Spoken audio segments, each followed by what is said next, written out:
Hello guys, welcome to Pix anime. ये 23वां episode है टावर ऑफ गॉड सीजन 2 का। दोस्तों, एपिसोड स्टार्ट होता है और हम देखते हैं राक, ईवा और फोन्सिकल वेस्पा पर बैठकर जा रहे होते हैं बीटा को रोकने के लिए। जाते हुए वो लोग क्वात्रो को देखते हैं और राक उससे पूछता है, क्या तुमने किसी को यहाँ से जाते हुए देखा जिसके पास विंग्स थे? क्वात्रो बोलता है, हाँ, वो उस तरफ गया था। सिबिसु राक और ईवा से बोलता है, तुम बीटा को रोको, मैं और क्वात्रो टीममेट समनिंग स्टेशन पर जा रहे हैं। दूसरी तरफ हम देखते हैं बीटा ने वांगनान को काफ़ी घायल कर दिया है। बीटा फिर वायोल से बोलता है, ऐसे ही मैं तुम्हारे सारे दोस्तों को मार दूंगा। वायोल बोलता है, तुम ऐसा क्यों कर रहे हो? तुम तो मुझसे नफरत करते हो ना, तो तुम मुझे चोट पहुंचाओ। तुम दूसरों को क्यों मार रहे हो?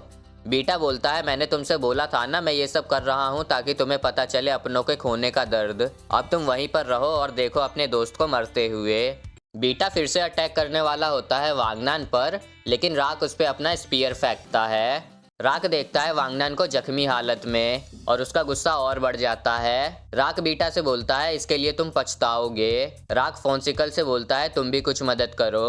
बीटा को भी फोन्सिकल अजीब लग रहा था। फोन्सिकल बीटा को देखकर बोलता है, तुमने कुछ स्वॉलो किया है क्या? ये सुनकर बीटा थोड़ी टेंशन में आ जाता है। दूसरी तरफ हम देखते हैं वेस्पा, सिबिसु और क्वात्रो टीम समनिंग स्टेशन की तरफ जा रहे हैं। एक्रेप्टर भी उन्हें देख लेता है और उनके पास चला जाता है। सिबिसु एक्रेप्टर से पूछता है, क्या खून यहाँ आया है? एक्रेप्टर बोलता है, अभी नहीं।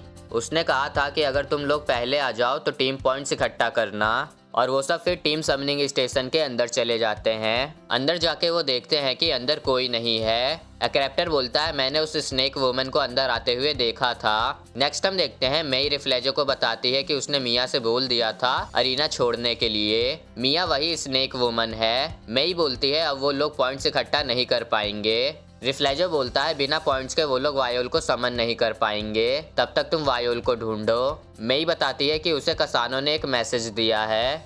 नेक्स्ट हम देखते हैं खून फोन्सिकल से पूछता है, क्या मतलब तुम्हारा कि इसने कुछ सॉलो किया है? फोन्सिकल बताता है कि उसके शरीर में एक अजीब सा ऑर्गेनिज्म है और इसके सर में सिंसु का फ्लो एबनॉर्मल है। खून पूछता है फोन्सिकल से कि क्या तुम उस चीज को इसके शरीर से निकाल सकते हो? फोन्सिकल बोलता है, हाँ, पर मैं ऐसा क्यों करूं? इसके लिए तो काम करना पड़ेगा। खून राक से बोलता है, इसे काटो, और राक फोन्सिकल को काटने लगता है। फोन्सिकल फिर मान जाता है बीटा के अंदर से वो चीज निकालने के लिए। बीटा फोन्सिकल से बोलता है, तुम कैसे निकालोगे वो चीज? फोन्सिकल बोलता है, ये बहुत सिंपल है, मैं सिंसु का यूज करूंगा उस चीज को तुम्हारे सर से निकालने के लिए। फोन्सिकल ऐसा ही करता है और ये चीज काम भी करती है। बीटा के अंदर का ऑर्गेनिज्म अब बाहर आ चुका है। खून बोलता है, तो ये ऑर्गेनिज्म है उस टीम का मेंबर। राक उस ऑर्गेनिज्म को उठाने जाता है, लेकिन बीटा उसे उठा लेता है। बीटा बोलता है, मुझे इस ऑर्गेनिज्म की वीकनेस बताने के लिए थैंक यू। बीटा उस ऑर्गेनिज्म को फिर से खाने वाला होता है, लेकिन ईवा उस पर अटैक करती है और उस ऑर्गेनिज्म को जला देती है। फिर वांगनान भी उठता है और वो वायोल को समन करता है। फिर काउंटडाउन चलने लगता है और 5 मिनट में वायोल यहाँ समन हो जाएगा। राक फिर वांगनान को उठाता है और उससे पूछता है कि क्या वो ठीक है? वांगनान बोलता है, हाँ, मैं इतनी जल्दी मरने वाला नहीं हूँ। इधर आयो अनाउंस करता है कि टीम स्नेक ने मैच छोड़ दिया है। नेक्स्ट हम देखते हैं सिबिसु वेस्पा से बोलता है एंडोर्सी को समन करने के लिए, और क्वात्रो और एक्रेप्टर को बोलता है अपने साथ चलने के लिए। आयो भी ऑर्डर दे रहा होता है कि उन लोगों को जल्द से जल्द पकड़ो। नेक्स्ट हम देखते हैं बीटा उन सब पर अटैक करता है, लेकिन फोन्सिकल अपनी शील्ड से सबको बचा लेता है। फोन्सिकल बोलता है खून से कि मैंने तुम्हें कहा था ना, मैं इस मॉन्स्टर के साथ लड़ना नहीं चाहता। खून बोलता है, मॉन्स्टर से तुम्हारा क्या मतलब? फोन्सिकल बताता है कि ये ह्यूमन नहीं है, ये तो अभी अपना सिंसु भी खुद कंट्रोल नहीं कर रहा है। खून बोलता है, क्या मतलब तुम्हारा? फोन्सिकल बोलता है, इसमें जरूर वर्कशॉप वालों का हाथ है। बीटा गुस्से में होता है और वो फिर इन पे अटैक करता है, लेकिन राक उसके अटैक को रोकता है। बीटा उस समनिंग स्प्रिंग को भी तोड़ने वाला होता है, लेकिन फोन्सिकल उसे रोक देता है और राक और ईवा भी उस पे अटैक करते हैं। बीटा बोलता है, मुझे नहीं लगा था मुझे इसका यूज करना पड़ेगा। फिर बीटा के अंदर से एक अजीब सी चीज निकलती है।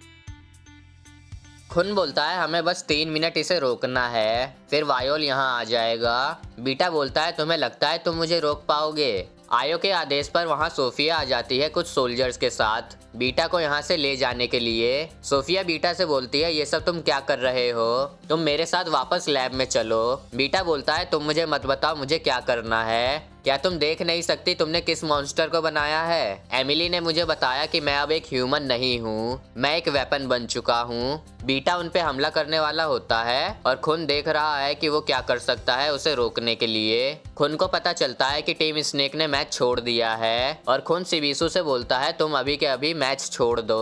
सिबिसु बोलता है क्यों? खुन बोलता है अगर तुम मैच छोड़ दोगे तो समनिंग तुरंत हो जाएगी, उसमें टाइम नहीं लगेगा। हम देखते हैं बीटा उस पूरे टावर को तोड़ देता है, लेकिन सिबिसु ने टाइम पर मैच छोड़ दिया था तो वायोल समन हो जाता है। वायोल राक से बोलता है वांगनान को किसी सेफ जगह पर ले जाओ और राक वहां से चला जाता है। खुन का लाइट हाउस भी डैमेज हो गया था बीटा के अटैक से। फिर हम देखते हैं वायोल और बीटा लड़ने लग जाते हैं। खुन भी अपने लाइट हाउस से बाहर आ जाता है और बोलता है ये टूर्नामेंट अब खत्म हो गया है, क्यों ना तुम यहाँ से चले जाओ, तुम हमारा रीयूनियन बिगाड़ रहे हो। बीटा बोलता है वायोल मुझे तुमसे जलन होती है, तुम्हारे पास दोस्त हैं तुम्हें प्रोटेक्ट करने के लिए, मैंने अपना सब कुछ खो दिया तुम्हारी वजह से। मेरे अलावा सिर्फ 4 लोगों ने ही वो एक्सपेरिमेंट सर्वाइव किया था और हम 5 एक फैमिली की तरह थे। लेकिन एक दिन वर्कशॉप रिसर्चर ने हमें बोला कि एक दूसरे को मार दो, क्योंकि हम में से कोई एक ही इग्निशन वेपन बन सकता था और हमें प्रॉमिस किया गया कि हमें फ्रीडम मिलेगा। वो वर्ड फ्रीडम सुन के हम सबके दिमाग ने काम करना बंद कर दिया था और हम एक दूसरे पे अटैक करने लगे और अंत में वो सब मर गए। लेकिन मुझे फ्रीडम तब भी नहीं मिला क्योंकि मैं वर्कशॉप के मेडिसिन के बिना एक दिन भी जिंदा नहीं रह सकता। उन लोगों ने मुझसे झूठ बोला, मुझे ना मेरे दोस्त मिले और ना ही फ्रीडम, और तुम वो सब हासिल करना चाहते हो। बीटा फिर अटैक करने वाला होता है ईवा पर और वायोल उसे रोकता है। वायोल बीटा से बोलता है तुम हर चीज़ के लिए मुझे दोषी क्यों मानते हो।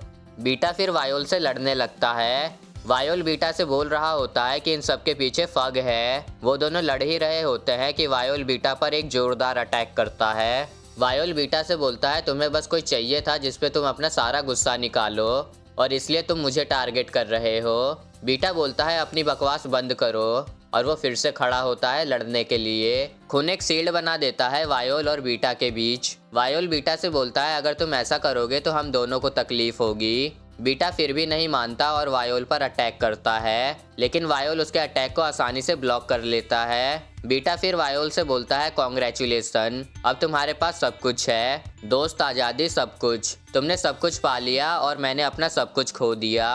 वायोल बोलता है मैंने तुमसे कुछ छीना नहीं है, मैं पहले एक ऐसी जगह पर रहता था जहाँ सिर्फ डार्कनेस थी और वहाँ से जब मैं टावर में आया तब मुझे मेरे दोस्त मिले। सोफिया बीटा से बोलती है अब तुम बस करो, तुम्हारे एक्सपेरिमेंट में वायोल का कुछ लेना देना नहीं था। बीटा बोलता है ऐसा नहीं हो सकता, उसने तो मुझे बोला था। और हम देखते हैं एमिली ने बीटा को बोला था कि जो एक्सपेरिमेंट तुम पर हुआ था वो जी वायोल ग्रेस को क्रिएट करने के लिए हुआ था। बीटा को फिर खून की उल्टी होती है और सोफिया बोलती है इसे मेडिसिन की ज़रूरत है। तभी वहाँ के गार्ड सोफिया और बीटा दोनों को पकड़ लेते हैं। सोफिया गार्ड से बोलती है ये सब तुम क्या कर रहे हो। उनमें से एक बोलता है हमें ऊपर से ऑर्डर आए हैं, बीटा को डिस्पोज करना है। वहाँ पर एक्रेप्टर और क्वात्रो आते हैं और गार्ड्स पर अटैक करते हैं और बाकी सभी और गार्ड्स को निपटा देते हैं। खुन सिबिसु को देखकर बोलता है तुम यहाँ कैसे, मुझे लगा कि तुमने मैच छोड़ दिया था। सिबिसु बताता है कि सिस्टम का कोई एरर था जो मैच छोड़ने नहीं दे रहा था और जो होस्ट है वो भी आर्किमिडीज में चला गया है। एक गार्ड फिर सोफिया पर बंदूक तान देता है और दूसरा गार्ड उस गार्ड पर हमला करता है। वो गार्ड अपना मास्क उतारता है और हम देखते हैं ये लेरो रो है। नेक्स्ट हम देखते हैं रिफ्लेजो मेई से कांटेक्ट करता है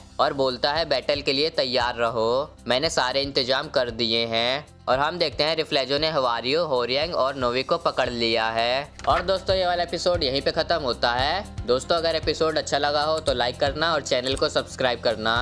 थैंक्स फॉर वॉचिंग गाइस।